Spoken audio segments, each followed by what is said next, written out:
जय श्री कृष्ण। गीता अध्याय 1 विषाद योग। अब आनंद में योग, शांति में योग, ये तो हमने सुना है। विषाद योग ये गीता में है। ये हिंदू धर्म ही ऐसा है जो दूसरी अति पर भी अपनी बात रखता है। विषाद है आनंद का शीर्षासन। चूंकि हमारी मूल स्थिति है वो आनंद की है, इसलिए अगर हम आनंद से दूर हैं तो हम आनंद की तलाश करेंगे, और उस तलाश का नाम ही विषाद है, उसी तलाश का नाम दुख है। और मन, जिसे हम हमेशा गलत बताते हैं कि चंचल है, मन का काम ही एक है कि हमारी जो वास्तविक स्थिति है आनंद की, उसको किसी भी तरीके से हमें लाके दे, और इसीलिए वो भटकता फिरता है। इसीलिए दुनिया भर के विचार हमारे अंदर आते हैं। और विषाद से बाहर निकलने की 3 स्थिति हो सकती है। एक, कि हम विषाद में ही तृप्त हो जाएं, जैसे किसी की मौत हुई और पूरा समाज हमें घेर लेता है और हमें 12 दिन तक वो सोचने ही नहीं देता, उस दुख में उतरने ही नहीं देता, और उसका अंजाम यह होता है कि हम उसमें तृप्त हो जाते हैं। ये स्थिति ऐसी है जब आप अपने से पार हो सकते हैं, अपनी मूल स्थिति को प्राप्त कर सकते हैं। दूसरी स्थिति हमारे जीवन में तब आती है जब किसी से प्रेम में पड़ गए और दुखी हो गए। अब हम क्या करते हैं उस स्थिति में कि कहीं दूसरी जगह मन लगा लेते हैं, उसमें डूब जाओ। जैसे ही आप प्रेम में डूबोगे, आप से प्रेम बहने लगेगा, आप सबके प्रति प्रेम में हो जाएंगे, आप करुणावान हो जाएंगे। वो स्थिति में भी आप विषाद से पार हो सकते हैं, दुख से पार हो सकते हैं। और दूसरी स्थिति में आता है कि विषाद हमारे सर्कुलर हो जाए, कि एक दुख से दूसरा दूसरा, और सोचते रहें उस दुख के बारे में, तो वो जो विषाद है वो हमारा आत्मघाती हो जाएगा। तीसरी एक और स्थिति है जिसके लिए गीता कही गई है कि विषाद को देख लो, और जैसे ही विषाद को देखोगे आपको मालूम पड़ेगा कि इसका मूल कारण डिजायर है।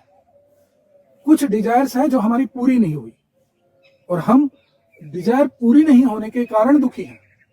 अब डिजायर अगर कोई चीज है, उसका हमने एक्शन लिया, तो वो तो अनंत चीजों पर निर्भर है। हमने कोई काम शुरू किया, हमसे हो सकता है किसी ने अच्छा काम कर दिया हो, हमसे ज्यादा एफर्ट उसमें डाल दिया हो, हमसे ज्यादा रिसोर्सेज डाल दिया हो। दुनिया भर के कारण है जो हमारे एक ही काम को परफेक्टली करने के बावजूद हमारे मन मुताबिक रिजल्ट नहीं देता। अब अगर हम उस विषाद को देखने लग जाएंगे तो हम मन से पार हो जाएंगे, विषाद से पार हो जाएंगे, जिसके लिए गीता कही गई है। अब गीता के जो फर्स्ट चैप्टर है विषाद योग, इसको या तो हम पढ़ते नहीं है, यहाँ तक कि जगत गुरु शंकराचार्य जी ने, जो हमारे लिए भगवान समान है, उन्होंने भी इस पर टिप्पणी नहीं लिखी, उन्होंने भी भाष्य नहीं लिखा। उसका कारण है, उनके भाष्य नहीं लिखने का दूसरा कारण है कि अगर ये चीज गलत हाथों में पहुंच जाती है बिना बुद्धि के उपयोग के, तो वो गलत उसके रिजल्ट भी आ सकते हैं। लेकिन विषाद में वही व्यक्ति जाएगा जो बुद्धिमान होगा, दुख में वही व्यक्ति जाएगा जो बुद्धिमान होगा। जो बुद्धिहीन है, जो मूड है, जिसने चीजों से समझौता ही कर लिया, जो ट्रेडिशंस को फॉलो कर रहा है, वो किसी भी स्थिति में दुख में जाएगा ही नहीं, वो संतुष्ट है, ठीक है, हो गया। विषाद में बुद्धिमान व्यक्ति जाएगा, और बुद्धिमान जाएगा तो विषाद से बाहर निकलने की कोशिश करेगा। गीता के में अर्जुन के सारे प्रश्न हमारे अपने प्रश्न हैं। जितने भी बड़े बड़े ग्रंथ लिखे गए हैं, जैसे उपनिषद है, वो उनमें बेयर स्टेटमेंट है अध्यात्म के, और जितने भी समस्याओं के समाधान है वो अध्यात्म देता है। और अध्यात्म में चूंकि स्टेटमेंट है, वो उस तक हम पहुंच नहीं पाते, उसके लिए हमें जगत गुरु शंकराचार्य, रामकृष्ण परमहंस लेवल के आदमी चाहिए। वो हमारी स्थिति है नहीं, हमारी स्थिति आम आदमी की है, और हमारी स्थिति के कुछ मिलता जुलता अर्जुन है। अर्जुन के प्रश्नों का उत्तर दिया है श्री कृष्ण ने, और अगर हम उसके प्रश्नों को ठीक से समझ लें, गीता के पहले चैप्टर के प्रश्नों को ठीक से समझ लें, तो हम कृष्ण द्वारा दिए गए उत्तर को भी ठीक से समझ पाएंगे।